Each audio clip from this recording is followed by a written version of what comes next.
Listen to me. Don't move.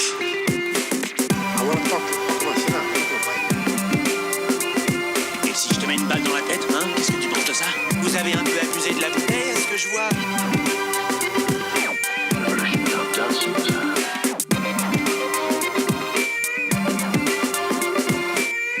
The security of this nation depends on complete and total compliance.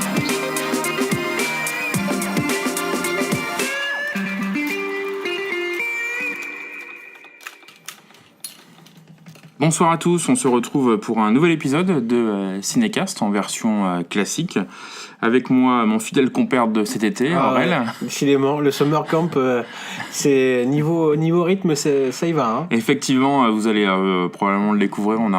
Il y a beaucoup de sorties en ce moment au cinéma depuis le mois de juillet. Mais peu d'hommes pour les voir. C'est ça. Donc du coup, on tient la barque. Nous, on enchaîne avec probablement un épisode en septembre avec Tristan et Stéphane qui auront l'occasion certainement de voir certains des films qu'on voit en ce moment. Ouais.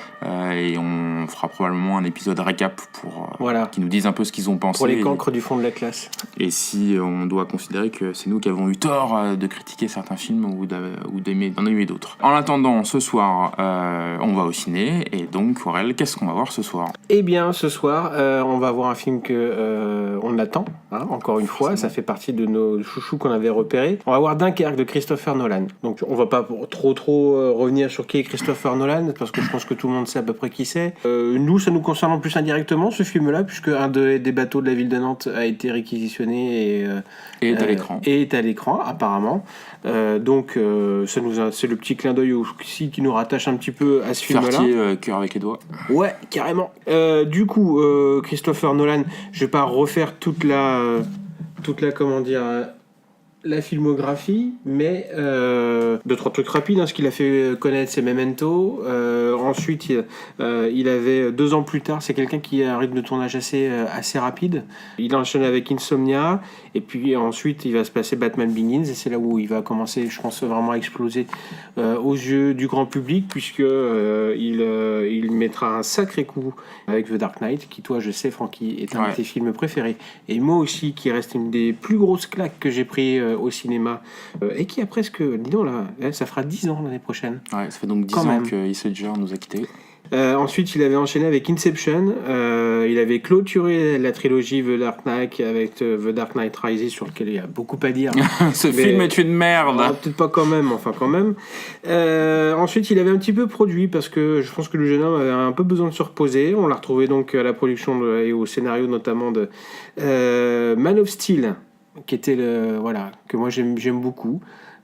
Effectivement. Alors, pour ouvrir une parenthèse qu'on va refermer tout de suite, à la sortie de Batman, DC essaye déjà, avec la Warner, de commencer à poser les jalons d'un univers étendu de chez Batman, Superman et compagnie, pour essayer de contrer les prémices de Marvel.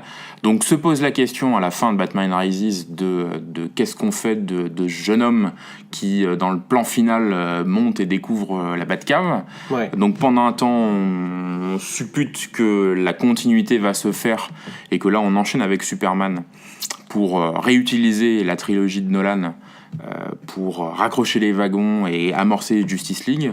Et donc c'est pour ça que Nolan devient un peu la même chose que Joss Whedon chez Marvel, et essaye on le pose comme étant la caution, et donc le producteur exécutif, grosso modo le garant avec son frère de la continuité. Bon, visiblement, c'est à lui qu'on doit le ton un peu sentencieux du Superman de Snyder, et ensuite il va complètement disparaître.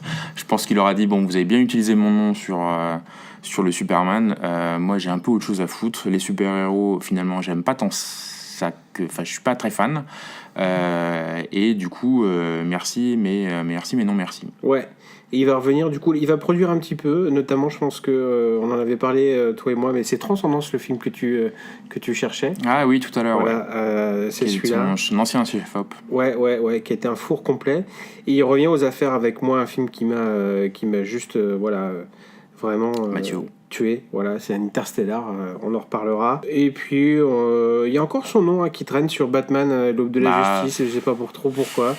Et puis là, il revient surtout avec Dunkerque. Dunkerque, dont le budget, c'est pas dingue, hein, c'est 100 millions de dollars, ce qui est un gros budget évidemment comparé à beaucoup de choses, mais ce qui est pas dingue, moi c'était la première chose qui m'a un peu surpris. Donc c'est un budget certes important, mais qui est pas disons que qui est pas fou. Surtout que je pense que Nolan peut avoir très clairement n'importe quel budget qu'il veut. Je pense que c'est assez surprenant de voir un budget aussi. Et là, le budget, surtout pour un film de guerre, donc on sait qu'il y a costume, figurant. Surtout qu'il annonce évidemment, Nolan annoncera rapidement qu'il va faire ça à l'ancienne, donc avec du matériel, avec donc IMAX, en IMAX, machin. Donc c'est des choses qui coûtent un petit peu. Écoute, 100 millions de dollars, on verra effectivement ce que ça donne. En même temps, le film ne fait qu'1h43. Ouais, mais bon, voilà. Donc écoute, c'est plutôt pas mal. Effectivement, c'est même étonnant. Un des rares films de Nolan à descendre sous les 2 heures. Memento est peut-être un peu plus court. Quoi. Ouais, je pense, ouais. Mais après, il est allé quand même sacrément dans le long, voire dans le très très long. Mais bon, là, ça a l'air plutôt d'être durée courte, budget pas fou, donc on va bien voir. Question de distribution, là c'est pareil, on fait dans de la valeur sûre, c'est-à-dire des gens qui ont déjà tourné chez lui et avec qui il aime beaucoup tourner.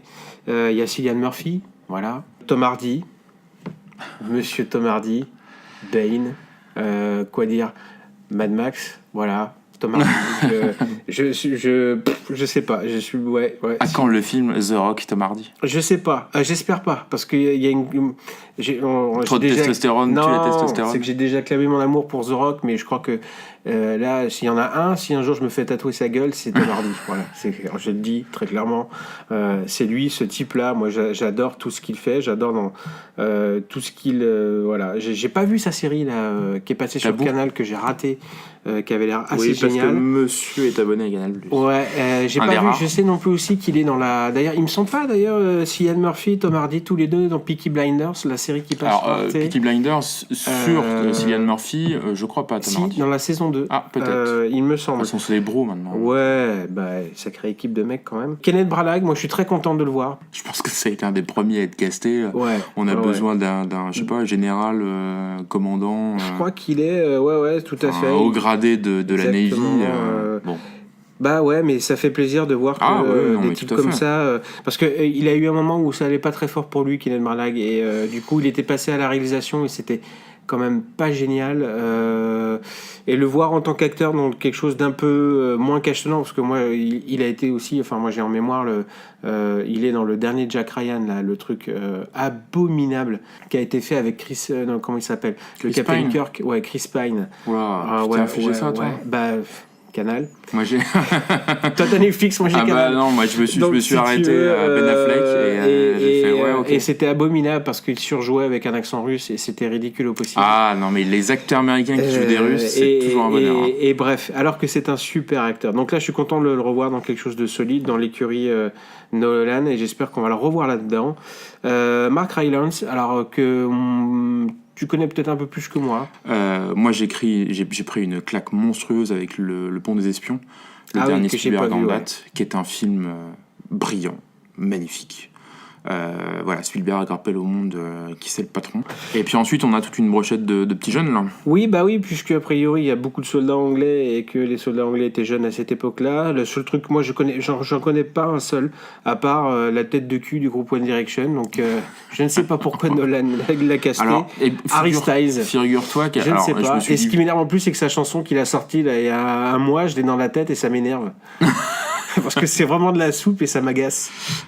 Bon, alors, moi au départ, je me suis dit, putain, c'est une des gamines qui a dit, moi je voudrais bien voir Harry Styles dans le film. C'est un peu étonnant. Et en fait, a priori, il savait même pas que c'était un mec de One Direction quand il l'a casté. Bon, bah écoute, c'est un peu l'intox. On verra bien. Alors, après, t'écoutes la télé en ce moment où les petits reportages, les featurettes, on te dit que c'était pour séduire le jeune public. Je pense que si le jeune public va voir Dunkerque, ils vont sacrément m'enfler. Moi, je vois simplement sur ta fiche là, James Darcy. Qui en fait, que moi j'ai découvert dans la série télé Agent Carter, qui est donc la meuf de Captain America. Pendant que celui-ci est au frigo. Voilà. Et en fait, c'est un majordome de Tony Stark. Et c'est Du père Stark plutôt. du père Stark. Ouais. Et en fait, c'est Jarvis.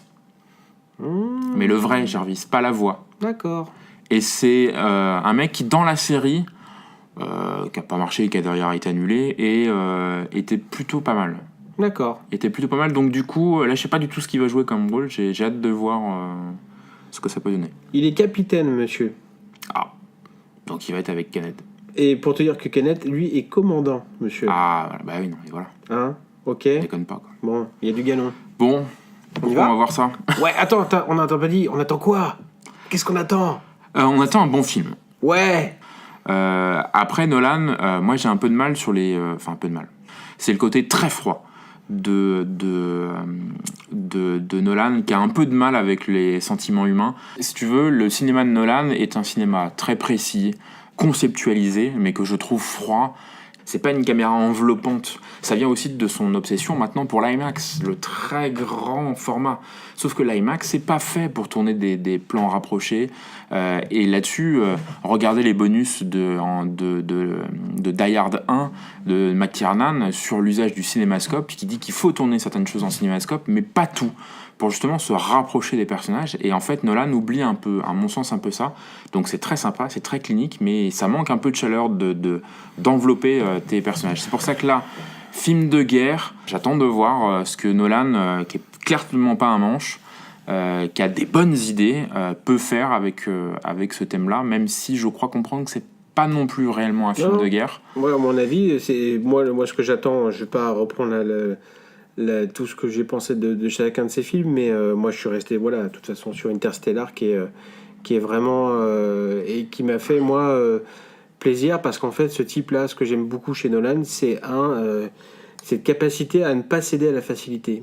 Ah oui. Maintenant, c'est-à-dire à monter ses films sur des choses qui sont compliquées à vendre, qui sont pas dans la facilité, qui sortent des sentiers battus, et à t'offrir des vraies propositions de cinéma. Moi, ce que j'avais aimé notamment dans Interstellar, c'est ce côté un peu mélancolique, très mélancolique, parce que les références de ce film-là sont pas tellement c'est un film de science-fiction, mais c'est un film de science-fiction qui a des vieilles références. On est dans du 2001, on est aussi dans l'étoffe des héros, on est aussi dans pas mal de choses, dans un genre de cinéma aussi où il y avait de l'espérance, il y avait de la croyance, il y avait du souffle. Et c'est des choses qui, je pense, il veut... Mais c'est clair que je pense que c'est sans doute quelqu'un qui veut s'adresser sans doute plus à ton cerveau qu'à ton cœur. Et moi, j'aime bien cette proposition-là, c'est-à-dire où c'est à toi, du coup, de faire l'effort de venir. Et c'est pas quelqu'un qui va venir, du coup, je pense, en tout cas, moi, c'est ce que j'aime dans son cinéma, de venir, en gros, te chercher. Et donc ça, j'aime bien. Après, c'est clair que oui, c'est un reproche qu'on lui fait, qu'il soit un peu faible sur les films d'action, et deux, qu'il soit un peu froid dans tout ce qui est le traitement des personnages. Mais moi, c'est pas quelque chose qui me gêne, parce que le reste, généralement, m'emballe tellement que du coup, ça me plaît énormément. Moi, je pense très clairement que, au vu de la bande-annonce, et que j'ai vite vu, que c'est pas un film... Alors, ça a l'habillage d'un film de guerre, mais je pense qu'encore une fois, ça va pas tant nous parler de ça, que je pense que ceux qui attendent et je pense qu'il est suffisamment intelligent pour éviter l'écueil de rejouer Il faut sauver le soldat Ryan, étant donné ce que Spielberg a fait, et qui, je pense, un peu d'ailleurs a des effets contraires, c'est-à-dire qu'il a éteint le genre. Et un peu, parce qu'il l'a passé la barre tellement haut qu'en termes de scène sur il y a la ligne rouge aussi, etc., tu vois, moi c'est mon top 3. Mais... En termes de scène de débarquement sur une plage, je pense que si tu veux, là il a éteint tout le monde, et personne ne veut s'y frotter. Personne veut s'y frotter. Et je pense pas qu'il soit là-dedans. Donc voilà, écoute, ça va être aussi, je crois, sa première incursion dans le film d'époque, oui, mine de rien. Donc aussi, comment Nolan arrive du coup à sortir d'un cinéma un peu contemporain ou alors futuriste, ou très urbain, très science-fiction, voilà, très urbain. Comment tout ça va se passer. Mais j'attends du coup de la réflexion, j'attends effectivement quelque chose qui va me forcer à être attentif, etc. Et c'est ça qui coûte de pas être enfin, pour une fois, et j'espère encore, ne pas être pris pour un débile à qui on explique tout, à qui on montre tout, à qui à qui on bourre le crâne. Donc non, j'attends de l'intelligence, en fait. L'heure file, on va se poser et on vous retrouve juste après pour débriefer donc Dunkerque.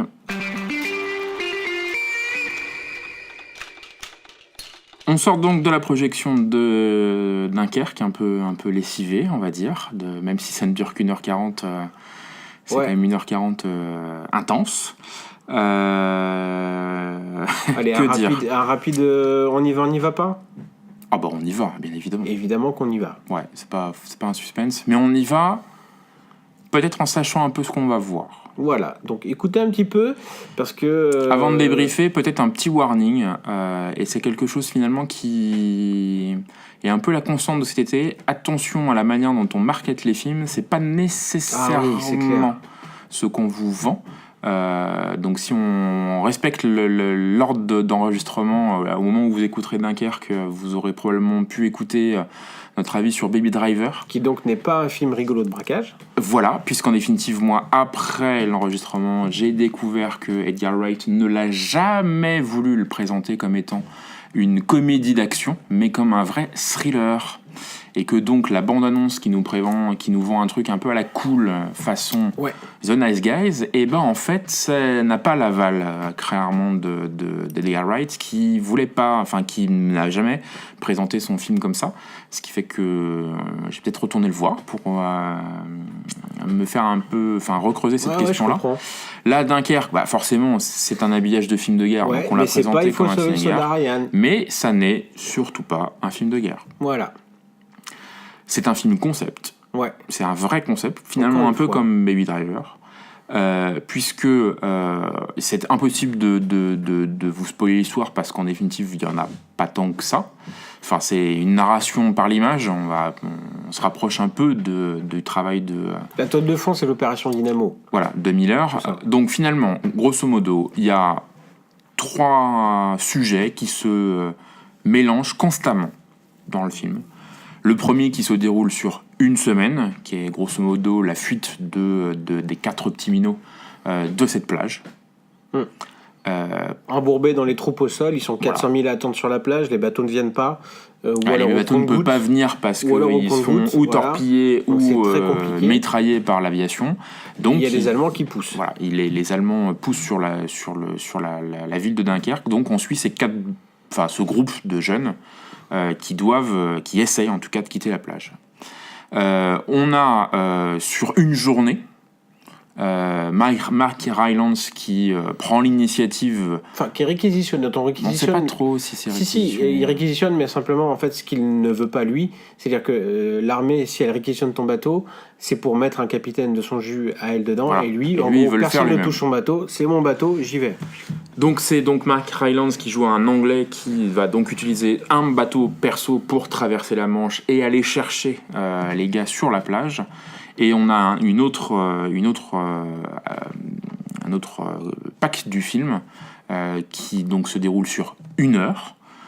C'est pas tout à fait du temps réel puisque le film dure 1h40. Où on suit Tom Hardy. 2 pilotes en fait. Ouais, 2 pilotes, principalement Tom Hardy, à bord d'un Spitfire qui doit essayer de couvrir la retraite. Voilà. Et donc le métrage alterne constamment entre ces 3 points de vue. Il y a très peu de dialogue. Il y a une histoire qui est racontée uniquement par les événements, c'est-à-dire qu'effectivement on ne te prend pas par la main pour te dire alors il faut qu'on aille là, il faut qu'on fasse ci, il faut qu'on fasse ça. Donc on se rapproche, je trouve, très franchement de la narration de George Miller sur le dernier Mad Max. Oui. Où on commence à voir finalement la manière dont Miller commence déjà à infuser dans son traitement de la narration les films qui le suivent. Donc là on est clairement dans le même effort de narration par l'image.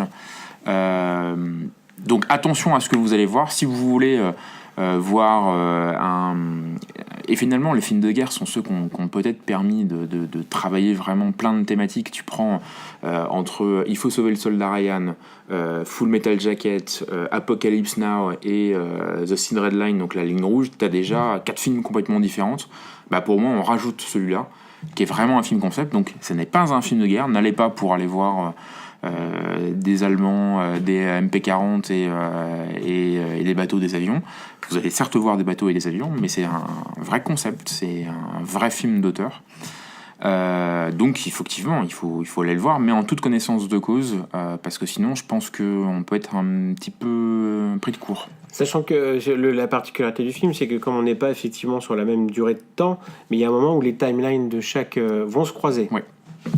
En fait, c'est ça le truc. Alors, on le C'est-à-dire suppose quand même. Et c'est ça qui est intéressant, c'est-à-dire que, par exemple, sur une partie avec Tom Hardy, donc en l'air, on va clairement voir le petit bateau en bas. Mais c'est très fugitif, il pointe Voilà. pas, il descend pas, il panote pas sa Non, caméra non. pour montrer « regarde Il le fait bateau, tu le verras partie, plus loin et c'est pas d'ailleurs, il est dans le plan, mais c'est pas le sujet du plan.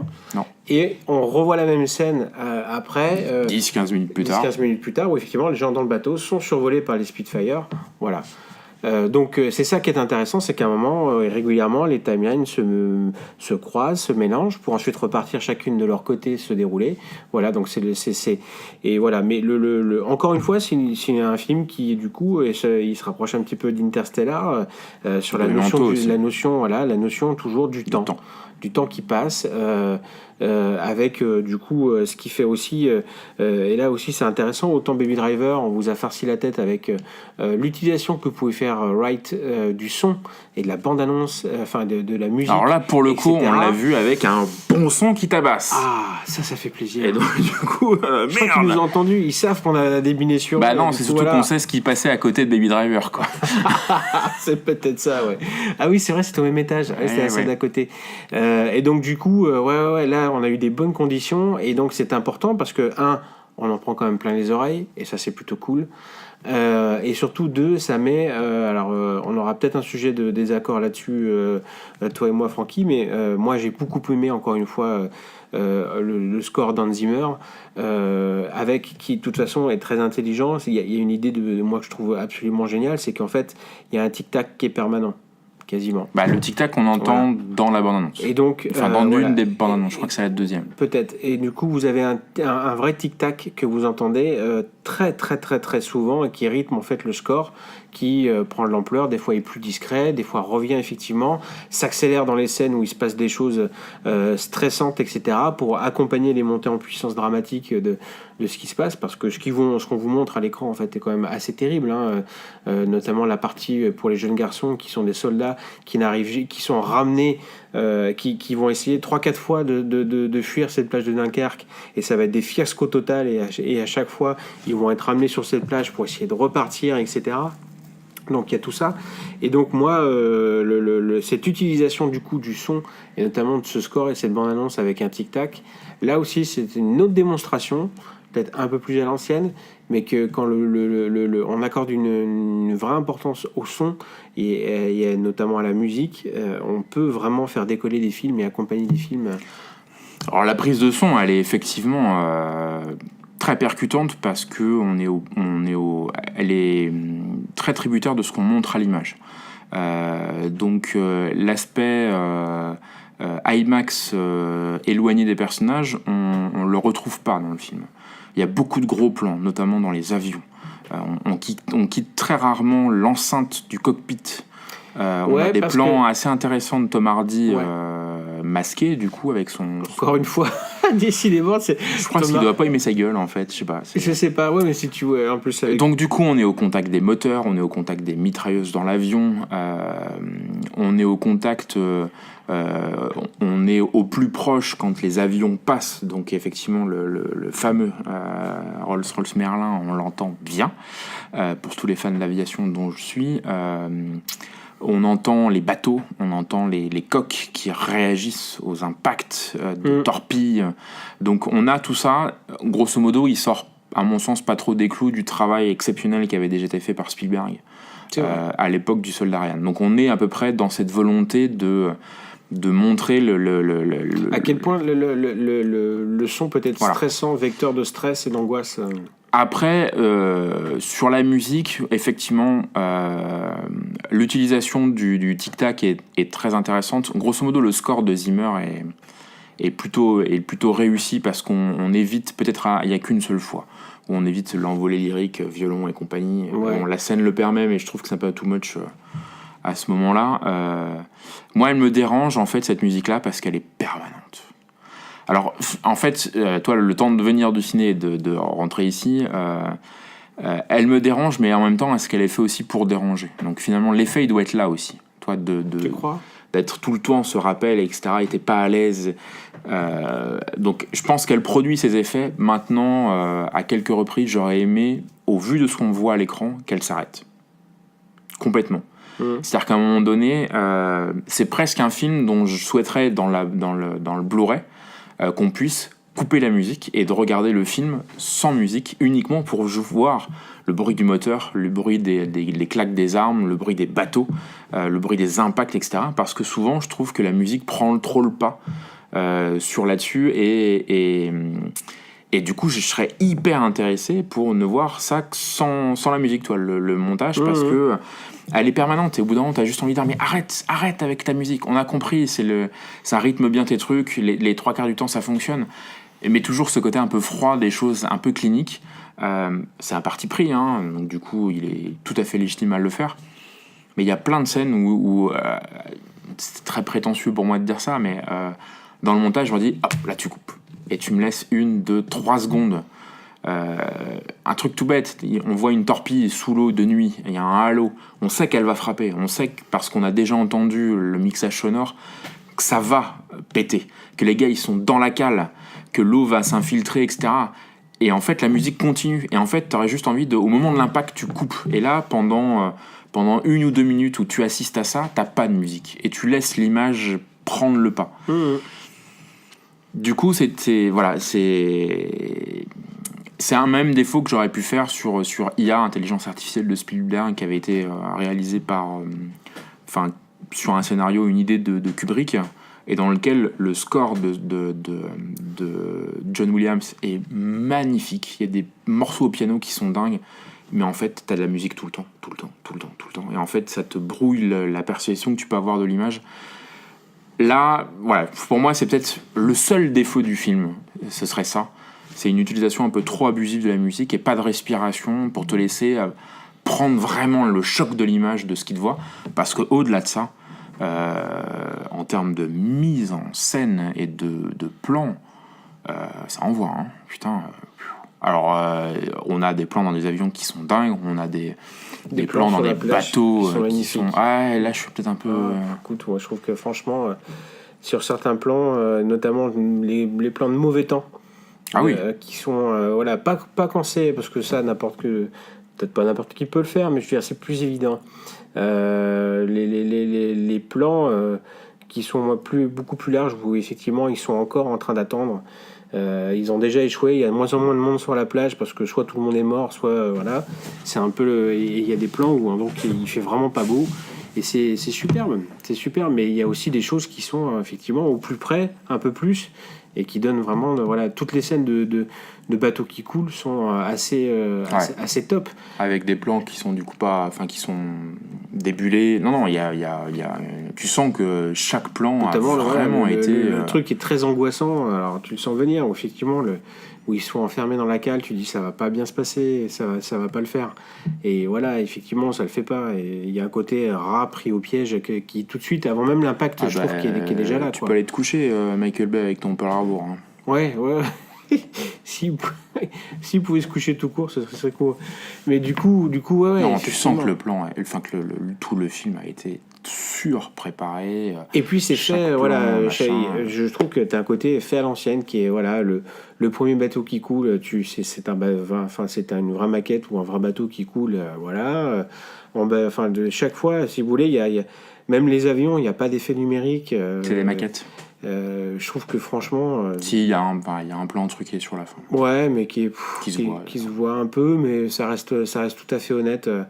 Mais sinon, effectivement, t'es sur des maquettes, Alors après, t'as une multiplication sur la plage numérique, etc. Mais c'est... En fait, moi, je suis en train de me dire que ça fait longtemps que j'ai pas vu, peut-être depuis Interstellar, je sais pas, un vrai objet de cinéma. Où on sent que derrière, c'est réfléchi. Et c'est peut-être un peu ce qui manque dans Baby Driver, en définitive.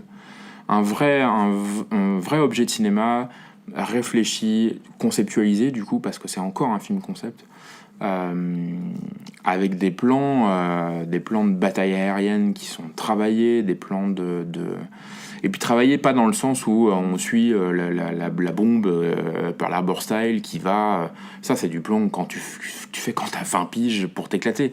On sait que Nolan est beaucoup plus classique que ça. Donc il n'y a pas d'effet tapageur. C'est pas un film tapageur, bien au contraire. Ah bah non, ça c'est clair. Mais du coup, il y a quelques petits plans comme ça. Un plan de l'avion part au loin et hop, lui, il retire sa caméra à l'arrière. Il y a plein d'effets comme ça. Il y a beaucoup de contre-champs. De plans, un notamment qui est dans la bande-annonce où on voit les gars qui entendent l'avion. Ça, c'est... Et du coup, on a ce plan-là dans le film. Ouais. Dans la bande-annonce, la musique est moins présente et tu entends l'avion arriver au loin. Et en fait, donc la scène existe, sauf que dessus, il y a la musique et l'avion, tu l'entends qu'au dernier moment. Et donc l'effet de voir, t'entends avant que le gars entende à l'image. Et il se retourne et tu vois toute la vague de mecs comme une ola inversée qui se baisse. Ah oui. Là, je trouve que l'effet est un peu moins. Ah, peut-être. Mais c'est effectivement, il sait où poser sa caméra, sous l'eau, au plus près d'un des Spitfire qui va se crasher. On va pas raconter ce qui passe, mais il reste au plus près. Il est au plus près de ces personnages, effectivement, qui ménagent pas. C'est très très carré. Hein. C'est une vraie leçon de... Et puis, il y a le discours du film aussi, qui est moi, en fait, je trouve que c'est presque un film hommage au peuple anglais, en fait, à la résistance. Je trouve que la façon dont il prend le soin de nous amener jusqu'au retour chez eux des personnages, pour certains. Je trouvais ça étonnant, et de finir sur le discours de Churchill, qui est ce fameux discours on se battra sur les plages, on se battra dans les rues, on se battra dans le... j'ai été surpris qu'il nous emmène jusqu'ici, moi, vraiment, et agréablement surpris, parce que je trouve que c'est une façon intelligente de reparler de cet épisode, qui est quand même un épisode assez dingue de la Seconde Guerre mondiale, qui a sans doute en plus scellé une partie de la suite. La revanche, surtout. Ouais. Hein ? La revanche. Là, en fait, qui a permis, si tu pourrais être un peu amateur de cette période-là, c'était cette erreur d'Hitler de ne pas, en fait, du coup, massacrer tout le monde et de ne pas couper la retraite, en fait, est une erreur manifeste qui permettra effectivement aux Anglais, 1, de reconstituer leurs effectifs, 2, de résister à la bataille d'Angleterre, et 3, de préparer, du coup, le retour de la vague. Mais... Alors, erreur, qu'on s'entende, hein. Non, oui, qu'on s'entend. Non, mais stratégiquement, n'importe quel spécialiste militaire, n'importe quel spécialiste militaire, qu'on se comprenne bien, mais c'est traité. Du coup, là, je trouve que c'est une innocence. Moi, je l'aurais pas montré. Je trouve que c'est... Ouais, mais je sais pas, en fait, je suis assez partagé, parce qu'effectivement, je pense que dans la volonté de Nolan, il y a aussi cette volonté de rendre hommage à ces gens-là. Nolan est anglais, il me semble. Il me semble aussi que le petit monsieur est anglais, je ne suis pas sûr. Anglais, mais vivant depuis lustre. Britanno-américain, on ne sait pas trop, mais il vit à Londres. Il est né à Westminster, à Londres. Donc il voilà. Los Angeles. Ouais, mais du coup, je pense qu'il y a alors c'est peut-être un peu... C'est comme toujours ce qui est désarmant, en fait, chez Nolan, c'est qu'il y a ce côté, du coup, effectivement, tu peux, toi, ne pas l'aimer, et je comprends pourquoi, parce que ça peut être très premier degré. Mais du coup, là, j'aurais presque... Parce que, grosso modo, l'utilisation de la musique, c'est qu'effectivement, à un moment donné, Kenneth Branagh lève le nez et voit, en fait, tous les petits bateaux arrivent, et là, on a un espèce de plan avec les envolées d'Hans Zimmer, et hop, le plan remonte, et là, tu vois tous les petits bateaux, et effectivement, t'as pas de drapeau américain qu'aurait pu faire Michael Bay avec les gros... la cavalerie arrive. T'es pas obligé d'appuyer autant. Non, t'es pas obligé, mais je pense que... Et du coup, quitte à rester sur un métrage très resserré... Mais après, c'est toujours le truc, de toute façon. Moi, j'aurais peut-être pas quitté la plage, et j'aurais effectivement coupé... même le dernier plan, pour moi, est en trop. Vraiment, le tout dernier plan, celui d'avant. Et pour moi... Le gamin, non, ouais, le plan sur le... Enfin, vous verrez, hein, il y a un plan iconique où, pour moi, il aurait dû couper là, qui résume tout le film. Qui résume aussi la période. Qui est un magnifique plan de fin, comme le magnifique plan de fin de Batman de The Dark Knight est magique quand il remonte en moto, la truc avec la cape, la lumière et la voix du commissaire Gordon qui égrène, etc. Là, il y a un plan d'un Spitfire en feu qui avec l'arrivée des... qui est qui est très bien composée, la lumière elle est magnifique. La gueule de Tom Hardy Qui nous permet de voir pour la première fois, et Ouais. c'est peut-être le deuxième reproche que je ferai au film. En fait, il quitte jamais la plage, jamais l'eau, jamais l'air. Effectivement, il nous emmène un peu plus loin en Angleterre pour montrer le retour de ces gamins qui sont persuadés qu'ils vont se faire déglinguer parce que ils démontrent la défaite. C'est une branlée. Alors qu'en fait, on va plutôt les accueillir En héros. avec bienveillance. Ouais. Mais du coup, on nous explique que ça pousse derrière, que les Français, on va pas revenir sur les polémiques, les Français, c'est pas montrer du film, il a un point de vue, il le tient, ça n'a pas d'intérêt. Mais on nous dit ça pousse derrière, hein, il faut évacuer la plage. Un des tours de force, c'est qu'il fait un film sur la Seconde Guerre mondiale qui ne montre jamais les Allemands, ou très peu, jamais. Non, jamais. À part un dernier plan, Ouais, et c'est des ombres. Hein. on les voit très fugitivement. Ah bah oui. Donc c'est un vrai tour de force. Je pense que du coup c'était une vraie volonté de sa part d'être sur la plage et de laisser en arrière-plan cette force parce que, allemande. Du coup, Et du pense coup je trouve qu'on le perçoit pas. ouais, tu sens pas la pression. Non. Je suis assez Et du coup d'accord. on a des plans, notamment au démarrage du film, qui sont un peu gênants, c'est-à-dire qu'on t'explique que c'est la merde, tu t'attends à ce que tu vois des images chocs de bateaux qui coulent, etc. Donc tu t'es un peu préparé, tu vas voir un putain de film de guerre, qui se passe à cette époque-là, et t'as des scènes, t'as 3-4 plans qui sont vachement gênants, de mecs qui attendent sur une plage, en randonnion. Tu supposes qu'ils sont effectivement nombreux parce que de temps en temps t'as un plan large, mais tu sens pas la pression sur la plage. Les gars, ils attendent. Donc, ils sont une espèce de grande file de 5-6 mecs côte à côte. Donc, quasiment de début la de la mer plage jusqu'à la mer. Et les gars, ils attendent. Et t'as plein de plans comme ça, de mecs qui attendent. Et jamais tu ne sens, à part au tout début du film, quand ils se font... La pression. Tu sens jamais la pression allemande. Tu sens jamais que les mecs sont en danger, à part... En fait, c'est l'aviation. curieux parce que, oui, voilà, c'est ça. En fait, la seule présence finalement menaçante, ce sera ces avions, puisque les avions seront, en tout cas, les chasseurs allemands et les fameux bombardiers Stuka seront. C'est ça, si on matérialisait le danger. En Alors, fait, c'est finalement. la peur venant du ciel, Voilà. donc ça nous permet toutes les. Notamment, la Parce que on multiplication. te parle des- aussi du boat, mais t'en vois pas la queue d'un. Tu vois une torpille, Ouais, voilà. Mais. qui est déjà suffisante, parce que la manière dont c'est traumatisant, Ah la oui, bien manière sûr. dont elle arrive, c'est. Mais du coup. Mais cette pression du fantassin qui pousse sur la plage et la notion d'urgence de ce qu'il faut évacuer, tu l'as pas, hormis des trous, tirés sur une coque de bateau,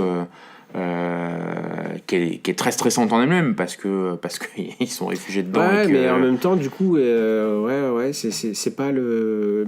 Et pourtant, il arrive quand même, malgré ce choix-là, ce parti, parce que ça peut être qu'un choix. Ah bah oui, Ça peut être qu'un choix. à ce et niveau-là, oui. il arrive, du coup, à quand même rendre les choses Mais parce qu'il se passe extrêmement intéressantes, extrêmement. mais sur la plage, je trouve. Non, ouais.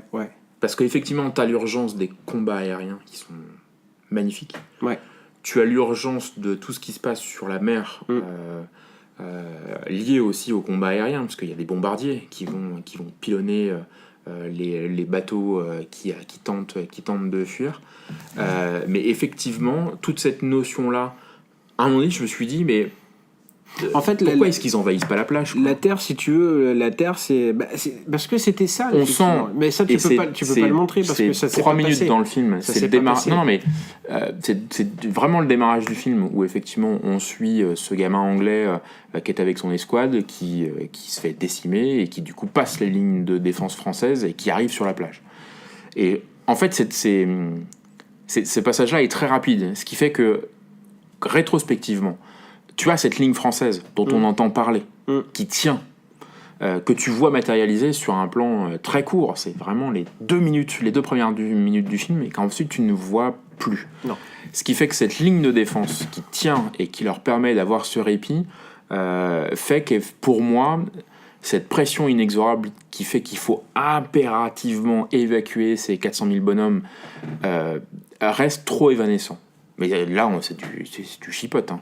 Oui, parce que tu vois, on se demande pas où ils sont quand on les regarde voit le pas. film. Non, mais tu vois, on se dit pas, au fait... Mais parce que la plage, en fait, je pense qu'il s'en sert pas comme un lieu de...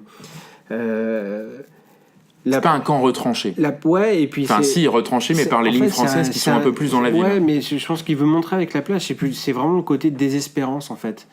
Ce côté abandon. Ce côté, si tu veux... vraiment, parce que finalement au début ils sont très organisés, effectivement ils attendent en randonnion, et puis en fait au fur et à mesure du film ça va être un peu chacun pour sa gueule, et en gros, et ça tourne très clairement comme ça en fait. C'est aussi ça qu'on te montre, c'est-à-dire que très rapidement nos héros sont pas tout à fait des héros, c'est pas des mecs très clean non plus, parce que c'est des branleurs qui cherchent à part Tom Hardy, et qui ils qui est hésiteront pas la d'ailleurs, figure chevaleresque, ils hésiteront pas d'ailleurs à utiliser un subterfuge assez dégueulasse pour essayer de monter à partir sur un bateau au tout début du film, et qui vont être comme des espèces de petits rats à revenir sans arrêt. Mais bon, on va se prendre d'affection pour eux quand même. Mais c'est les plus vieux qui ont un peu le code de l'honneur. Mais ouais, voilà. Et en fait, moi je pense que l'utilisation de la plage, c'est parce que le combat pour lui, voilà, il est peut-être ailleurs. Effectivement, c'est les airs, c'est un peu l'eau. Enfin, tu vois, si tu veux, je trouve l'air c'est le combat. L'eau c'est comment dire, l'espoir, et la terre, et la terre c'est la désespérance, c'est l'abandon, c'est la perte de repères, c'est la perte de code d'honneur, effectivement, avec des uniformes volés, avec des places volées, avec voilà, et c'est peut-être plutôt ça, je trouve, qu'il voulait nous montrer, parce qu'effectivement, mais après l'écueil aussi c'est que si tu commences à montrer cette pression des combats et des choses comme ça, ne serait-ce qu'une fois, toi, genre au milieu du film, peut-être, pour te rappeler qu'ils sont... En fait, il le fait de manière très habile. Moi, j'ai commencé à me douter qu'on ne verrait pas forcément cette opposition allemande dès le premier plan du film, parce que les gars récupèrent un tract dans lequel on leur dit « Vous êtes encerclés ».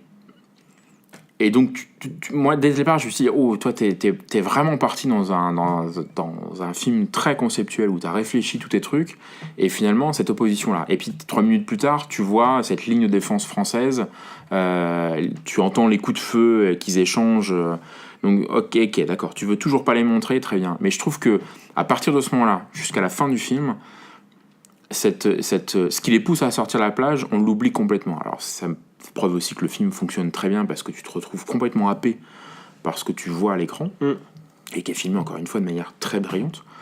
Mais au milieu du film, toi, avoir au détour d'un plan large, tu l'as uniquement sur ce qu'on t'en rapporte. Leur char n'avance plus. La nuit où tu vois, tu sais, la ville incandescente, bombardée, encore une fois sur des bruits au loin de bombardement. Et du coup, je trouve que tu perds peut-être la possibilité de renforcer encore plus ce caractère d'urgence, peut-être, qu'il faille partir. C'est peut-être ça et la musique, les deux petites choses qui me gênent un peu dans le traitement du film. Bon, après c'est vraiment... Voilà. C'est encore une fois, c'est un parti pris parce que qui permet dehors de ça plein de choses. Parce que du coup, là, on ne sait pas trop ce qu'on pourrait... Qu'est-ce qu'on pourrait dire de plus? Si, peut-être sur l'interprétation, dire qu'ils sont tous... One Direction, Harry Styles... écoute, moi je trouve qu'ils s'en sortent plutôt pas mal. Ouais. Effectivement, il n'y a pas beaucoup de dialogue, tous, c'est certain. C'est pas un film à dialogue, mais même là, je trouve qu'il s'en sort dans le peu qu'il a à faire.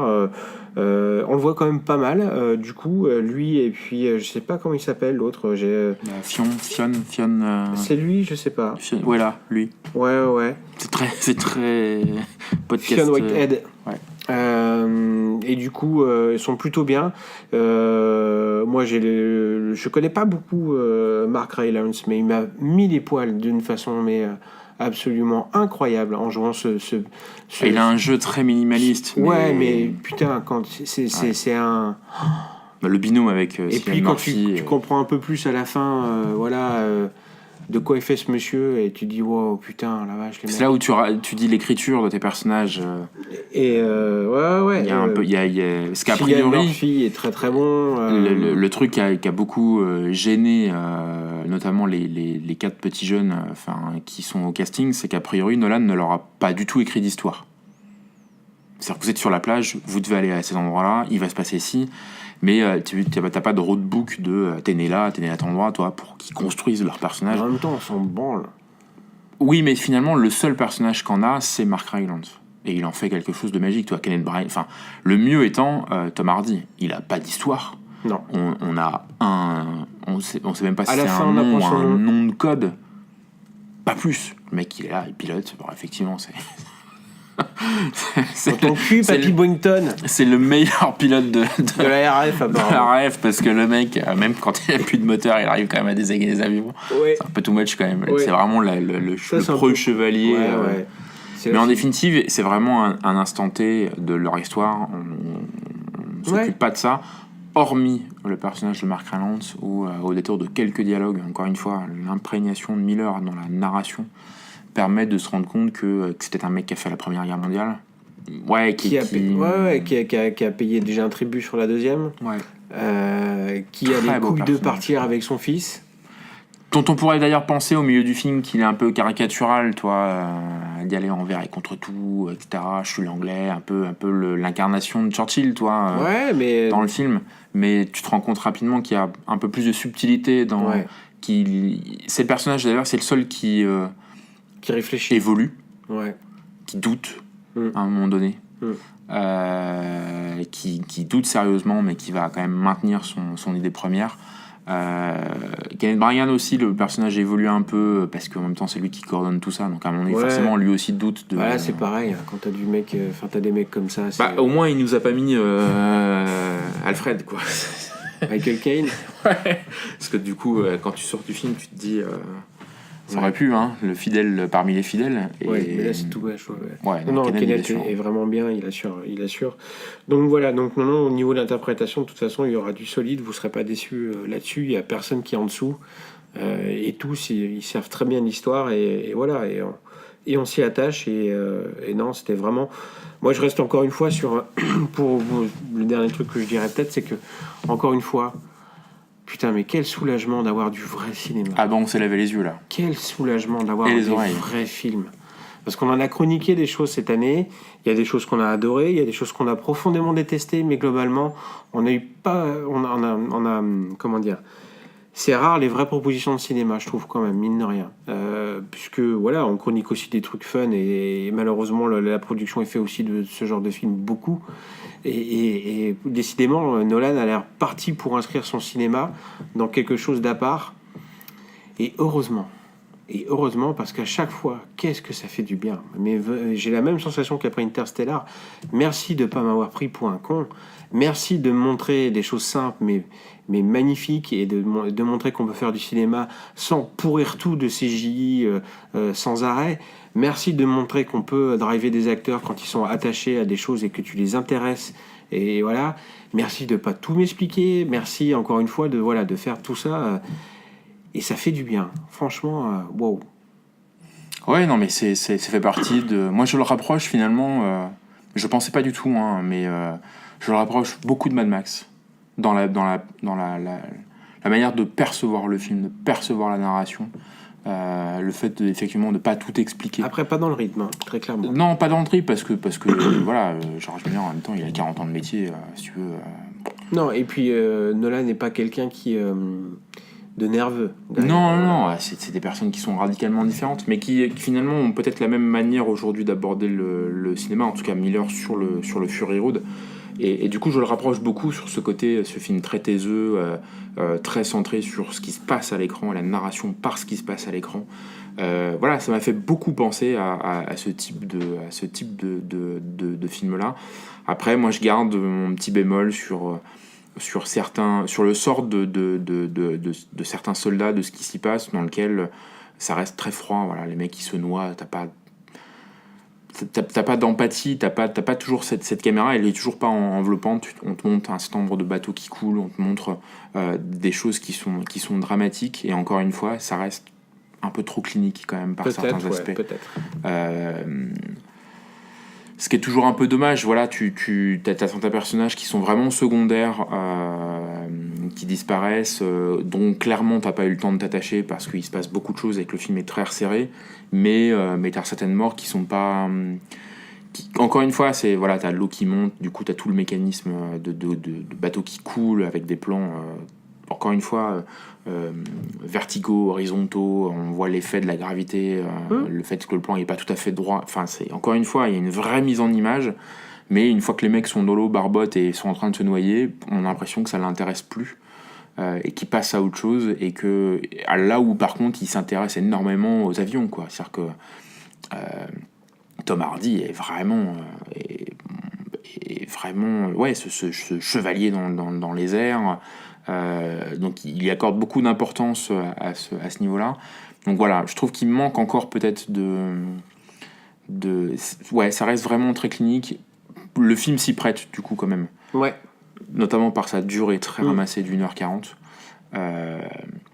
Tu retrouves pas le même attachement par exemple à l'équipe qui va aller chercher Matt Damon dans le Soldat Ryan, qui vont tous y passer. Et où Spielberg reste avec ses personnages, l'empathie pour eux et va les accompagner et leur montre dans des trucs du quotidien. Mais parce qu'aussi, voilà, il les fait parler sur eux. Tu viens d'où, machin. Non, mais même indépendant de ça, la manière de filmer. Je pourrais pas te dire. Il crée aussi une bande. Je pense que c'est toujours lié à la fait que la caméra pour Nolan est un objet sacré qu'il ne maltraite pas beaucoup. Et qui du coup est une vraie fenêtre sur ce qu'il veut faire voir. Ouais. Donc du coup on réfléchit au plan, on réfléchit au montage. Là le montage est avec les histoires qui s'entrecroisent, et encore une fois c'est Lee Smith, c'est ça je crois, qui monte le film. Donc c'est vraiment très, très carré, mais c'est vraiment, voilà, c'est une fenêtre, rien ne doit dépasser, etc. Bon, il faut qu'il apprenne peut-être à un peu maltraiter sa caméra et à essayer de dépasser un petit peu cet aspect-là. Mais effectivement, c'est une vraie belle proposition de cinéma, ça c'est sûr. Ça fait longtemps qu'on n'a pas eu l'occasion d'avoir un vrai réalisateur aux commandes d'un film, et il rejoint les Coppola, les Kubrick, les Cimino, les Spielberg, les De Palma. Donc c'est des grandes figures qui façonnent le médium, c'est évident, et là il enfonce le clou. Tout en ayant encore, je trouve, des belles années du coup devant lui, parce qu'il est vraiment pas vieux, il est né en 70, donc il va encore nous faire une tripotée de beaux films, je pense, et j'ai vraiment et puis le succès est toujours au rendez-vous, donc et encore une fois sur des choses pas simples, et ça c'est cool. Non, parce qu'effectivement, quand on a annoncé Nolan un film de guerre sur la Seconde Guerre mondiale, je m'attendais pas à ce que ce soit Dunkerque, quoi. On en termine ? Ouais, est-ce qu'on fait des recos, sachant qu'on vient de... Moi, j'en ai une petite, moi. Bon, allez, hop, là, rapidement. Ouais.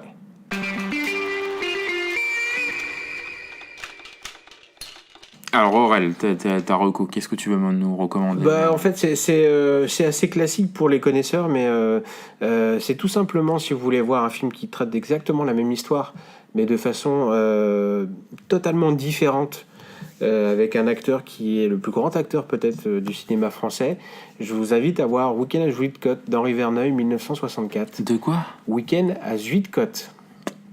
Ah là là, mon pote, c'est un classique du cinéma français. Et là, on fait tous bouh. Je te rappelle que Cinécast n'a pour l'instant chroniqué mais aucun film français à ma connaissance. Oui, c'est vrai, mais honnêtement, je l'ai vu. Il est repassé. Je ne sais plus qui l'a repassé à la télé. Et en zappant, et heureusement, je suis arrivé dans les premières minutes du film, donc j'ai quasiment rien raté.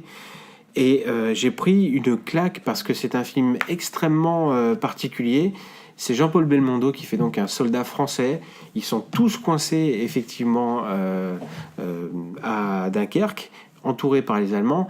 Et là, toi qui voulais voir ce que c'est qu'effectivement cette pression qui te manque un petit peu, eh bien là c'est pareil.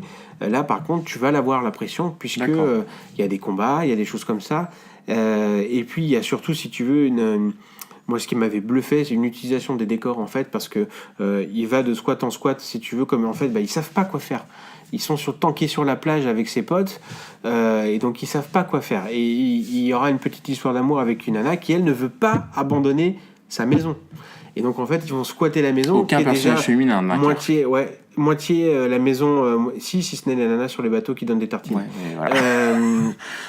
Après, j'ouvre une parenthèse, on se positionnera pas sur la véracité historique de Dunkerque. Hein. Non, à mon avis, Est-ce que c'est tout à fait exact, etc. Alors là, je suis pas assez connaisseur de mais ça. là, honnêtement, voyez-le. Vous pouvez le trouver, à mon avis, extrêmement facilement. Donc, Henri Verneuil, qui était quand même un sacré réalisateur. Donc voilà, Week-end Whitcott. 1964, allez-y. Vous pouvez vous dire, oh, putain, le film est super vieux, mais non, il est très contemporain. 64 1964. Mais c'est un des tout premiers rôles Belmondo, ça. Quasiment, ouais. Il me semble que on n'est pas loin. Ça doit être après Un singe en hiver. Vous avez en plus des gueules que vous connaissez. Vous allez revoir Pierre Mondy. Vous allez revoir Jean-Pierre Mariel. Vous allez revoir des gueules du cinéma français. Et le film est extrêmement... moi, il m'a surpris par sa modernité. C'est un film qui est très particulier, qui te restitue très très bien le côté un peu déboussolé, un peu surréaliste, parce qu'encore une fois, il va déambuler, Belmondo, dans des maisons à moitié détruites, qui ont été bombardées, des pièces moitié éventrées, mais pourtant il va prendre le café là-dedans. Donc si tu veux, c'est très particulier. Il y a vraiment à l'époque, de toute façon, voilà, un décor réel, hein, pas question de CGI ou de conneries dans le genre, et c'est bluffant techniquement. L'incarnation est très forte de Belmondo, mais aussi de ses potes qui vont se reconstituer dans un camion tanké sur la plage, une espèce de petite cantine, de petits camps, etc. Tout en ayant un côté, si tu veux, complètement surréaliste, c'est-à-dire qu'ils commencent eux aussi à perdre leurs repères. Ils savent que la France c'est terminé, ils ont pris une branlée colossale, et donc en gros, il n'y a plus de gouvernement français, il n'y a plus de... Voilà. Donc on nage en fait dans cette perte de repères, cette perte de code, c'est plus vraiment des militaires, ils volent, ils se battent. Enfin, c'est très très très étonnant, mais c'est un très très très bon film, voyez-le vraiment. Ouais. Voilà, écoutez, nous on va s'arrêter là, profitez bien de votre été au cinéma, continuez à aller voir les films, et puis on se retrouve rapidement pour débriefer un nouveau film. À bientôt. Salut. Listen to me.